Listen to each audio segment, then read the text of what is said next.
দাড়ি ছোট করে রাখে, এ ব্যাপারে তাকে নিষেধ করলে সে হেসে হেসে বলে এতে কোনো সমস্যা নাই, এ ব্যাপারে শরীয়তের হুকুম কি? এই ব্যক্তি এখানে উপস্থিত আছে, দয়া করে কিছু বলে শাসন করে দেন। আসামি হাজির।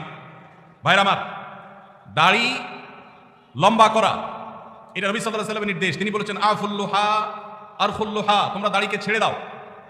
দাড়িকে ছেড়ে দিতে বলেছেন, লম্বা করতে বলেছেন। সাহাবীদের মধ্যে এক মুষ্টির পরে, বুখারীর হাদিসে এক মুষ্টির পরে অতিরিক্ত অংশ কাটার বিষয়টা সাব্যস্ত আছে। এর আগে এক মুষ্টির আগে সাহাবীদের কারো কাছ থেকে, নবী সাল্লাল্লাহু আলাইহি ওয়াসাল্লাম থেকে কোনো হাদিসে দাড়ি কাটা ছাটার কোনো প্রমাণ নাই। এজন্য সারা বিশ্বের প্রায় সব উলামায়ে ইকরাম একমত যে দাড়ি লম্বা করা ওয়াজিব।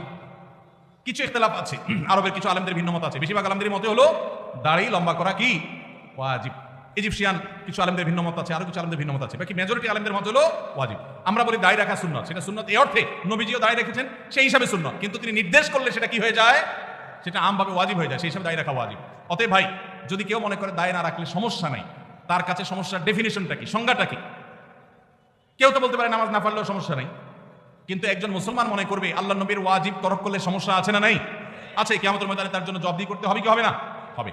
তবে আমাদের ভাই কেউ হয়তো খোঁচা খোঁচা দাঁড়িয়ে রাখা শুরু করেছেন, আমরা তাকে অ্যাপ্রিসিয়েট করবো, আমরা তাকে দূরে সরাবো না। আলহামদুলিল্লাহ ভাই শুরুটা করে দিয়েছেন, ইনশাআল্লাহ আল্লাহ এটাতে বরকত দিবেন। আমরা তাকে এটাকে লম্বা করার জন্য নসিহা করবো। তবে সেই সাথে এটাও আমাদের মাথায় রাখতে হবে, দাড়ির চাইতে অনেক ইম্পর্টেন্ট নির্দেশ আছে আল্লাহর, যেগুলো আমরা অহরহ লঙ্ঘন করি। আছে না নাই? এটা শুনে আবার বেদাড়ি একটু খুশি হয়ে গেছে, যাক আমাদের পক্ষে একটু আসলো। ভাইরা আমার, দাড়ি রাখা ওয়াজিব, সেটা নিয়ে কোনো আলাপ নাই, সেটা নিয়ে কোনো ছাড় নাই। কিন্তু পাশাপাশি আমাদের এটাও মাথায় রাখতে হবে যে আল্লাহর অন্যান্য ফরজ বিধানগুলো মানতে হবে। অনেকে লম্বা দাঁড়িয়ে আছে, মুখ খারাপ করে, আছে না নাই? বাংলা একটা প্রবাদ আছে, হাজী সাহেবের মুখ খারাপ। কি বলে? হাজী সাহেবের মুখ খারাপ। এই লম্বা দাড়ি নিয়ে মুখ খারাপ করে কি করে না? এই লম্বা দাড়ি নিয়ে দোকানদার দেশি মশারি আর ইন্ডিয়ান মশারি মিশায় দেশি মশারি তেলগুলো বিক্রি করে কি করে না?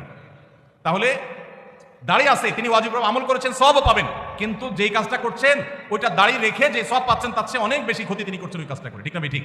এই জন্য আমাদের পরিপূর্ণভাবে দিনে প্রবেশ করতে হবে, আল্লাহ আমাদেরকে তৌফিক দান করুন। কিন্তু সেই সাথে দাড়িও লম্বা করার চেষ্টা করতে হবে। কিন্তু কোনো ভাই করছেন না, আমরা বেশিরভাগ মানুষ অন্যকে নিয়ে পড়ে থাকি। একটা বড় মুসিবত হলো বাংলাদেশের মানুষের, আমরা অন্যের চরকায় তেল একটু, আমাকে আল্লাহ দাড়ি রাখার তৌফিক দিয়েছে, আলহামদুলিল্লাহ। আমি এখন চিন্তা করবো আমার আখলাকটা ঠিক হয়েছে কিনা, আমি বউরে বাসায় গালি দিই কিনা, আমি কর্মচারীদের সাথে চালের মতো ব্যবহার করি কিনা, আমি মানুষের হক মারি কিনা, আমি দেখবো আমার বাকি আর কোথায় লেকিংস আছে সেটা আমি দূর করবো। আমি দাঁড়িয়ে আছে, এই জন্য যার দাড়ি নাই তারে খোঁচা মারি করি আমি।